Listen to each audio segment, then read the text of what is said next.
Millionaire invited the black maid as a joke, but what she did next shocked everyone.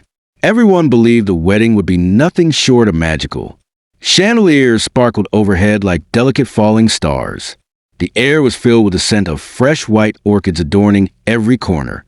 Guests in tuxedos and flowing silk gowns raised their crystal champagne glasses as the orchestra played a soft, elegant waltz in the background. At the center of this dreamy scene stood Daniel Whitmore, a 29-year-old millionaire known for his wealth, power, and charm. With his slick back hair and dazzling smile, he was every bit the man who seemingly had it all. And now, he was marrying a trophy bride to complete the picture. But behind the glitter and polished perfection lurked something cruel, something petty. 2 nights before the ceremony, during a rowdy bachelor party at his estate, Daniel, drunk on ego and whiskey, turned his groomsman with a twisted idea. "You know what would be hilarious?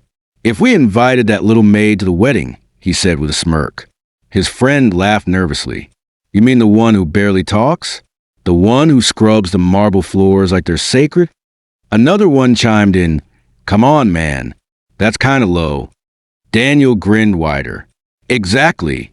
Her name was Amara, a 22-year-old black woman with sharp eyes and a quiet strength. For nearly 2 years, she had worked tirelessly in Daniel's mansion, cleaning, polishing, serving, while remaining practically invisible to the wealthy occupants. She lived in the modest staff quarters out back, out of sight and mind. Daniel had barely spoken more than 10 words to her in all that time.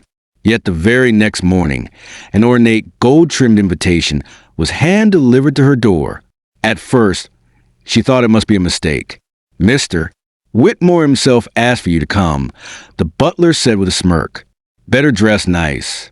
With no fancy wardrobe, Amara wore the only nice dress she owned, a modest red and white lace dress. Her hair was tied neatly. No makeup, no jewelry, just grace and dignity. As she entered the grand ballroom, a hush fell. Heads turned. Guests whispered. Some chuckled. The bride looked confused. Half the room didn't even know who she was. But Daniel did. He raised a champagne glass and called out loud enough for all to hear, "Amara, you made it." The music softened. All eyes focused on her. She stood uncertain near the entrance, awkward and unsure where to go. She had no assigned seat, no place among these people. Still, she nodded and replied, "I did." Daniel, grinning like a showman, wrapped an arm around her. "Come on in. This is your big day too, right?" Guests laughed uneasily. Amara offered a small, polite smile. She found a quiet corner and stood there alone the entire night. No one spoke to her. Waiters passed her by. Guests gossiped. But she remained composed, back straight, chin high. Then came dessert. The wedding cake was a towering sculpture of sugar and art. Ivory frosting. Gold leaf. Cameras clicked as the couple prepared to cut the first slice. Suddenly, Daniel called out, "Amara, come have the first bite." She looked confused but stepped forward slowly. Guests pulled out phones, some giggling already. Daniel smiled at her and said, "Just lean in." As she hesitated, he suddenly shoved her face into the cake. Gasps, screams, laughter. Flashbulbs went off.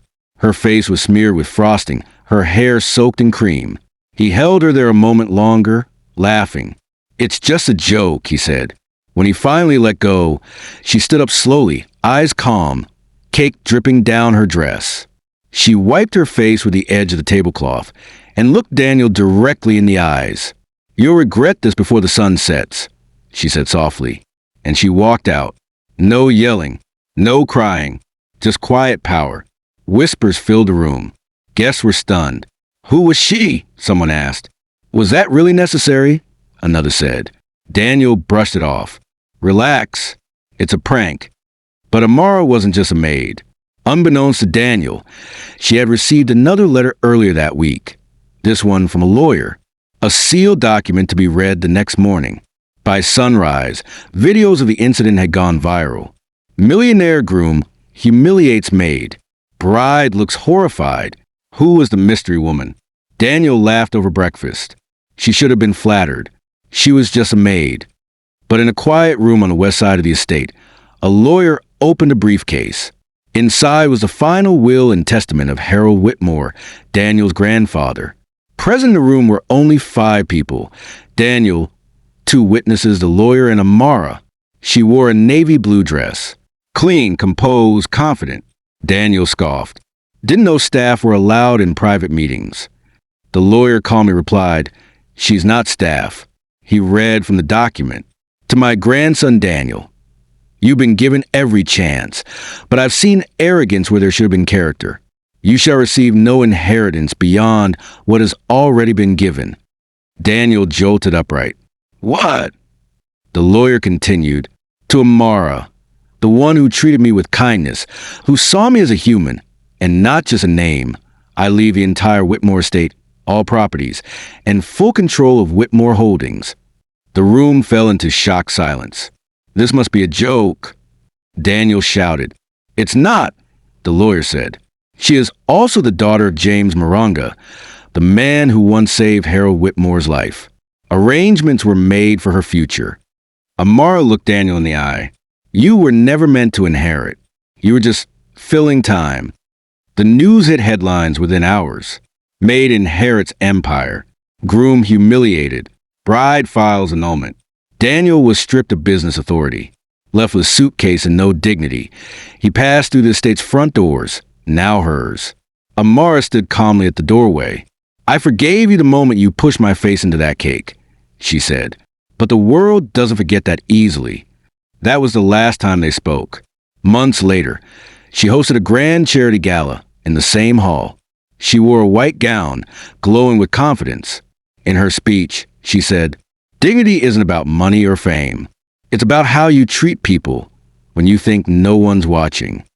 The room stood in ovation, and the same hands that once applauded her shame now clapped for her power. If you loved this story, hit the like button and subscribe for more powerful tales. Drop a comment telling us where you're watching from. Until next time, stay kind, stay strong, and keep watching.